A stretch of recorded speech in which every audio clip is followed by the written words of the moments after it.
헬스조선 상례 서비스 3일의 약속. 네, 여러분 안녕하십니까. 다음 주 월요일 27일 박지원 국가정보원장 후보자에 대한 인사청문회가 예정되어 있습니다. 올해 78살 정치인 박지원에 대한 청문회는 청문회 제도가 출범한 이래 20년 만에 어느 정권에서도 볼 수 없었던 가장 뜨거운 공방의 현장이 될 것으로 보입니다.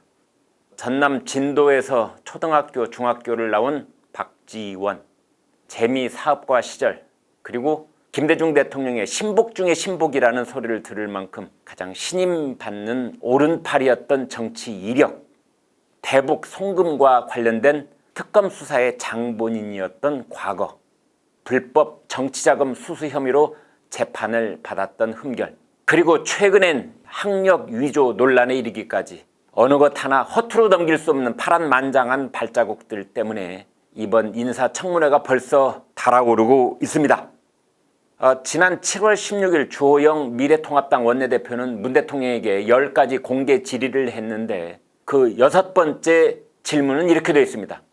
작금의 남북 관계가 긴장되고 민감한 상황에서 대통령님께서 박지원 전 의원을 국정원장 후보로 지명하신 사유에 대하여 그 배경을 소상하게 밝혀주시기 바랍니다. 국가 안보의 최일선에 있는 국가 최고의 정보기관에 헌법상 반국가단체이자 국가보안법상 이적단체인 북한과 긴밀한 관계를 지속하고 있는 후보자를 수장으로 지명하신 이유는 무엇인지, 북한과 협의가 있었다는 보도에 관한 입장도 밝혀주시기 바랍니다.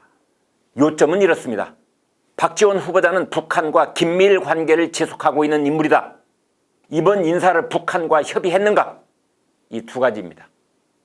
그런데 문 대통령과 청와대는 주호영 대표의 10가지 질의에 별 반응을 보이지 않다가 나흘 뒤인 7월 20일 강민석 청와대 대변인을 통해서 이렇게 대응했습니다. 야당이 박지원 국가정보원장 후보자를 적과 내통한 사람이라며 공격한 것에 관해 문 대통령이 매우 부적절하다며 강한 불쾌감을 표시했다는 것입니다. 주호영의 10가지 질문에 무응답으로 일관하다가 유일하게 6째 박지원 후보자 관련 질문에 매우 부적절이라는 문 대통령 반응이 나왔고 언론은 이것을 강한 불쾌감이라고 해석한 셈입니다. 왜 그랬던 것일까요? 문 대통령은 왜 다른 9질문은 무시했는데 유독 박지원 후보자 관련 질문에는 강렬한 핀포인트 반응을 보였던 것일까요? 이것은 누구한테 던지는 메시지일까요? 주호영 대표에게 들으라고 하는 말일까요? 박지원 후보자에게 들으라고 하는 말일까요? 언론이나 국민들에게 전하는 메시지일까요? 아니면 김정은 위원장과 평양에 전하는 간접 메시지일까요? 여기서 잠깐 7월 3일 박지원 씨가 국정원장 후보자 지명을 받자마자 페이스북에 올렸던 글을 돌아볼 필요가 있습니다. 이렇게 되어 있습니다. 감사합니다. 국정원장 후보자로 내정되었다는 통보를 청와대로부터 받았습니다. 만약 소정의 절차를 거쳐 공식 임명을 받으면 각오를 밝히겠습니다만 먼저 제가 느낀 최초의 소회를 밝힙니다. 역사와 대한민국 그리고 문재인 대통령님을 위해 애국심을 가지고 충성을 다하겠습니다. 앞으로 제 입에서는 정치라는 정자도 올리지 않고 국정원 본연의 임무에 충실하며 국정원 개혁에 매진하겠습니다. SNS 활동과 전화 소통도 중단합니다. 후보자로 임명해 주신 문재인 대통령님께 감사드리며 김대중 노무현 대통령님과 이호 여사님이 하염없이 떠오릅니다. 요약하면 이렇습니다. 정치 끊는다. 문 대통령에게 충성하겠다. DJ 노무현 생각난다. 그러나 핵심 메시지는 문재인, DJ 노무현 이 세 대통령이 가졌던 대북 정책의 기본 철학을 충실히 떠받들겠다. 그런 뜻이 아니었을까요? 그렇다면 박지원 후보자의 이런 SNS 목소리는 누구 들으라고 한 말일까요? 문 대통령 들으라는 감사 메시지일까요? 아니면 김정은 위원장 들으라는 간접 메시지일까요? 그래서 다음 주 월요일 7월 27일에 있을 박지원 국정원장 후보자에 대한 인사청문회의 관전 포인트는 이렇습니다. 즉, 내가 김정은이다. 이렇게 가정하고 들어보면 매우 흥미로워질 것입니다. 내가 김정은이다, 이런 생각으로 박지원 후보자의 답변을 들으면 새롭게 이해되는 측면이 많을 것입니다. 왜냐하면 월요일 청문회에서 나올 박지원 후보자의 답변은 그대로 김정은 위원장에 전달하는 대북 메시지일 가능성이 높다고 보기 때문입니다. 어느 평론가는 박지원 후보 지명 인사를 신의 한 수 이렇게도 말했고, 다른 평론가는 남북 관계에 헨리 키신저 같은 역할을 기대한다고도 했습니다. 박지원 버전의 햇빛 정책이 나올 수도 있고, 새로운 프레임을 가진 남북, 미북 정상회담, 더 나아가 남북미 3자 정상회담까지 들썩일 수도 있을 것입니다. 박지원 국정원장, 이인영 통일장관, 이 커플이 어찌됐든 남북관계에 새로운 아이디어를 낼 수 있고, 북한도 기대감을 표시한 바 있으며 그것이 남북관계 돌파구를 마련할 수도 있는 게 사실입니다. 그래서 박지원, 이인영 커플 인사는 문 대통령이 김정은에게 보내는 가장 현실적이고 강력한 시그널이라고 봐야 합니다. 문 대통령은 월요일 청문회에서 야당 의원들의 질문이 신경 쓰이는 게 아니라 박지원 후보자의 답변과 태도를 김정은이 어떻게 볼지, 그게 더 신경 쓰일 것입니다.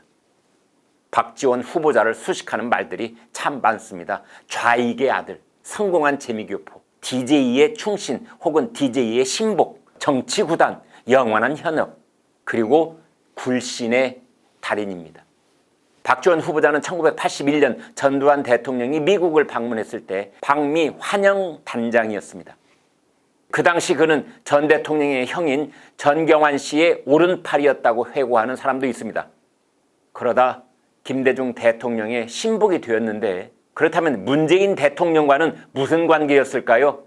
박지원 씨는 지난 2015년 민주당 전당대회 때 TV 토론에 나와서 문 대통령을 향해 왜 그때 대북 송금 특검을 해서 남북 관계를 망쳤습니까? 이렇게 따져 물었고, 문 대통령은 그만 좀 하시라, 이렇게 발끈한 적도 있습니다.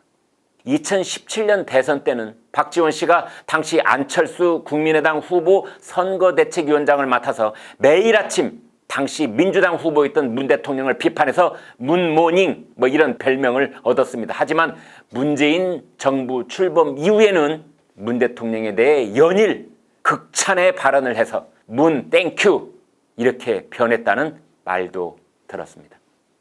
박지원 후보자는 지인에게 5천만 원을 빌렸다가 5년 동안 원금 이자 아무것도 갚지 않고 있다는 의혹, 그리고 두 딸이 미국 시민권자인데 한국의 스파이 보스인 정보기관 수장의 자식이 미국인인 것은 괜찮겠는가 하는 쟁점, 그리고 최근엔 1965년 단국대에 편입했을 당시 광주교대에서 조선대 제학으로 학력을 위조한 것 아니냐는 의혹까지 불거져 있습니다.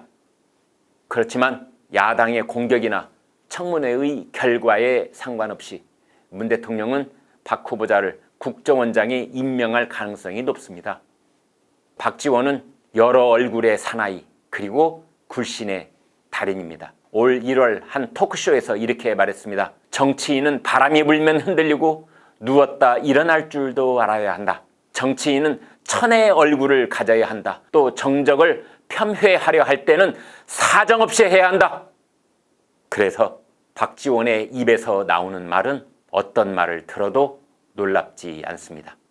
작년 1월 목포 땅 투기 의혹과 관련 손혜원 전 의원과 뜨겁게 한판 승부를 벌일 것처럼 하다가 싱겁게 철수해버리는 능수능란한 처신을 했던 사람이었습니다. 월요일 인사청문회, 우리는 문 대통령의 입장이 되어보기도 하고 김정은 위원장의 입장이 되어보기도 하면서 박지원 후보자의 답변을 들어보면 흥미로운 해석이 가능할 것입니다.